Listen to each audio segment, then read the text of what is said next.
It is a special Salisbury tradition for the president of the Sixth Form to address these proceedings, and we will look to Julian Coleman to perform his last official duty in this role in a minute. However, before I ask Julian to come up to the podium, I'd like to pause and thank him in front of his classmates and the faculty, his family, and all those who are present here for the work he has done in leading this class of 2017 and the school. As bright and focused as any member of the class of 2017, Julian is truly exceptional. Dedicated, principled, thoughtful, the consummate student athlete, and a person of resolute moral integrity. Elected to serve his classmates and the school community as our top student leader, his partnership has been at the heart of our success these last months. Balancing individual pursuits and an incredibly rigorous course of study with the responsibility of the health and welfare of 300 schoolmates is no easy task. Nevertheless, Julian has done all of it extremely well, and in doing so, he has earned his way into his top choice, Princeton University. Fortunately, we have been blessed not to have not one but two class leaders, and though Julian will give the address this morning, we will also hear from Vice President Michael Foggia for the awarding of the Sixth Form Medal. Julian, Mr. Wynn likes to use the phrase, empty the tank, or empty your tank.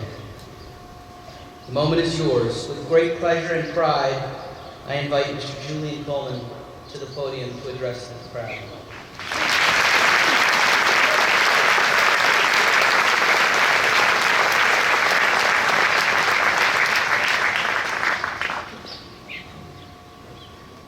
UIT.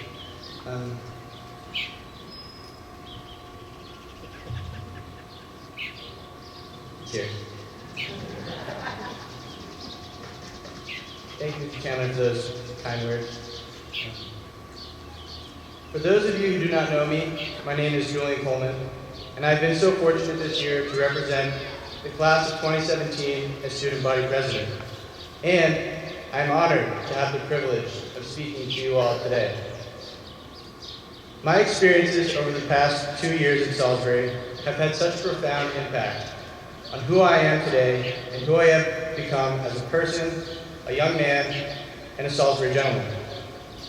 Salisbury is truly a special place, and I do not say that lightly. It's easy to lose sight of this in the dark, cold, monotonous days of winter. But then spring arrives, and this change of perspective helps us really appreciate all that we have had and experienced on the hilltop. This perspective comes in many different forms, but I think we all know it and appreciate it when we see it. A notable experience for me has been chapel mornings throughout my time here, especially during my senior year. There were so many Tuesday and Friday mornings when I stumbled out of bed and filed into my chapel robe, hair a mess, tie hanging loosely down my neck, half asleep and still dreaming about being back in bed. But time and again, I would be completely caught off guard, just blown away, listening to a talk by a classmate or another member of the Salisbury community. These chapel talks ranged hugely in content, but there is usually a common thread: the support and the advantages of being part of our amazing community. I am putting Troy on the spot now, but the other week he gave one of the most powerful chapel talks I heard here. Troy spoke about how Salisbury has given him opportunities he never thought possible and provided an environment where he could succeed and excel.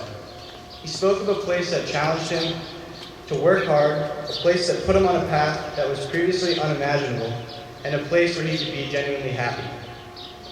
Theo Corti, Mr. Johnson, and Mr. Mayer spoke about how the Salisbury community supported them through difficult times in their lives, even though they were relatively new members.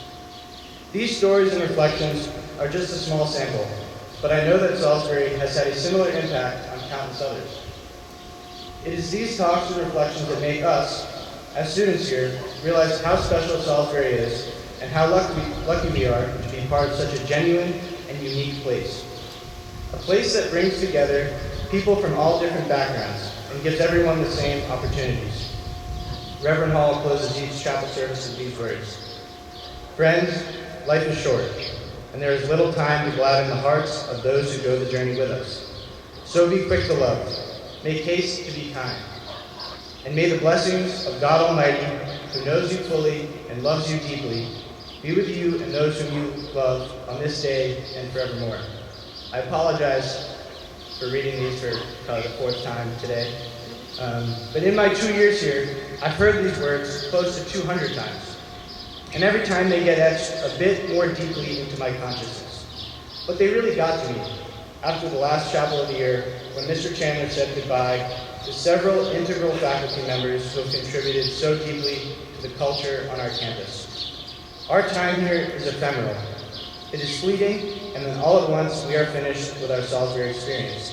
We have had too little time with those who went on the journey with us. Unfortunately, not everyone who started this journey gets to finish it here. There are guys who I wish are sitting out in these seats today, but are not able to. Losing a member of our class to poor decision-making in unfortunate circumstances puts into perspective what we have here. Saying goodbye to a friend as they pack up their things and head home is an extremely sad and uncomfortable experience. The sadness that accompanies saying goodbye to a classmate is a reminder of what we have to lose. Right now, I'm looking at you, fifth formers. Never take being a part of this school for granted. But more than that, make the most of your final year here so that next June you can sit proudly in these seats. I look out and I see a lot of four-year guys and a lot of fifth formers who will be four-year guys, and even one or two of you on the 5-year plan. Salisbury has been your home for a significant portion of your lives. For most of us, Salisbury was our first experience living away from home for an extended period of time. The memories and friends we made, forged through shared experience, are irreplaceable. We survived the winter doldrums with roller disco on Saturday nights, and were rewarded with slip and slide on a sunny 80-degree Headmaster's Day in May. The hilltop just doesn't get better than that. These memories and countless others are what we all will take away from Salisbury. As I look back on my time, so many memories come to mind, but I want to share just one that really captures the essence of why I love this school.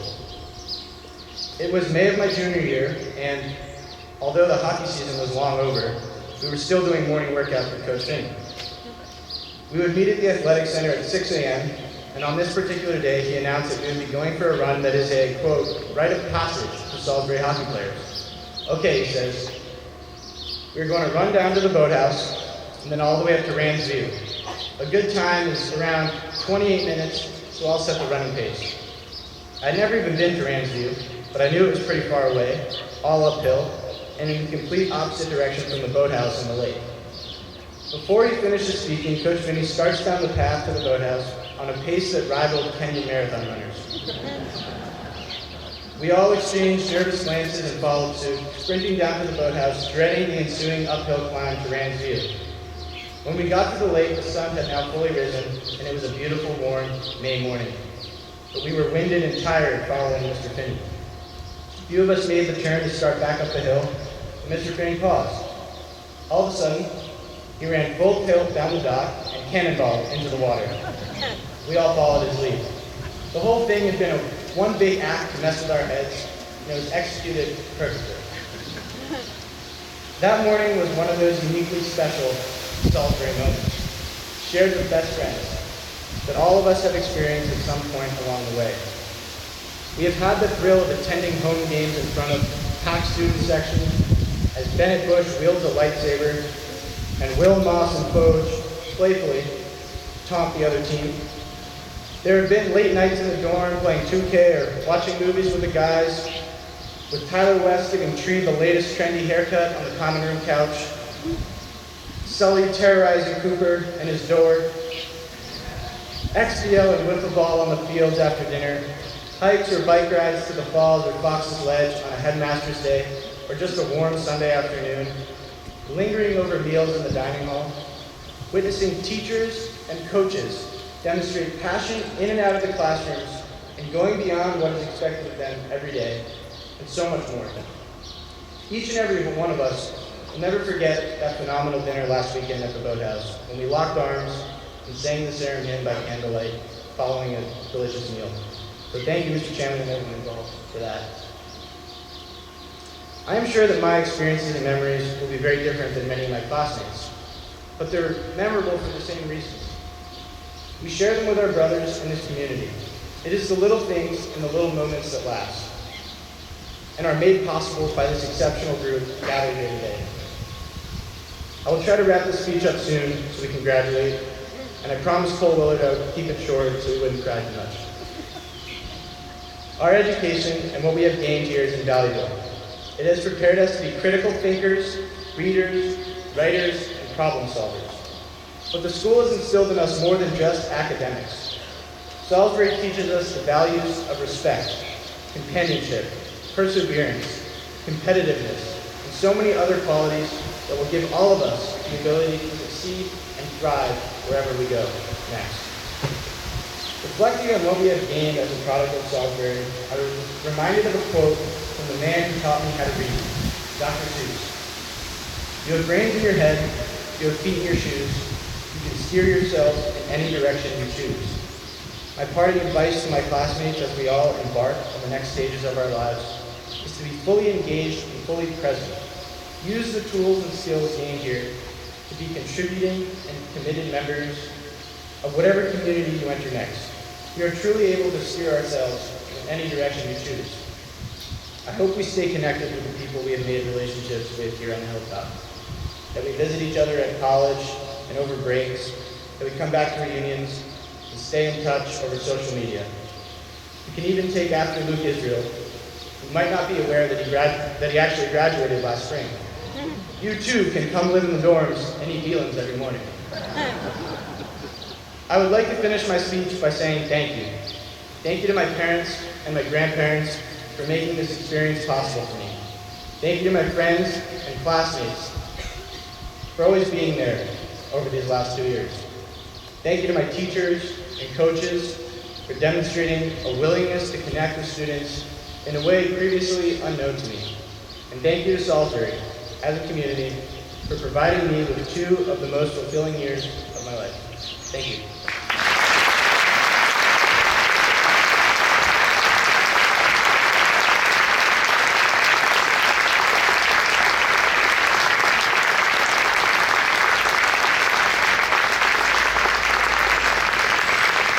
I'd like to call Mike Koja up to the stand.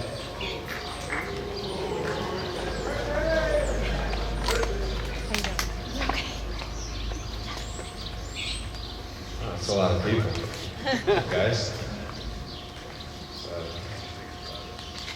On behalf of the class of 2017, it brings me great honor to award this year's Sixth Form Medal to Christopher Phelps. Mr. Phelps.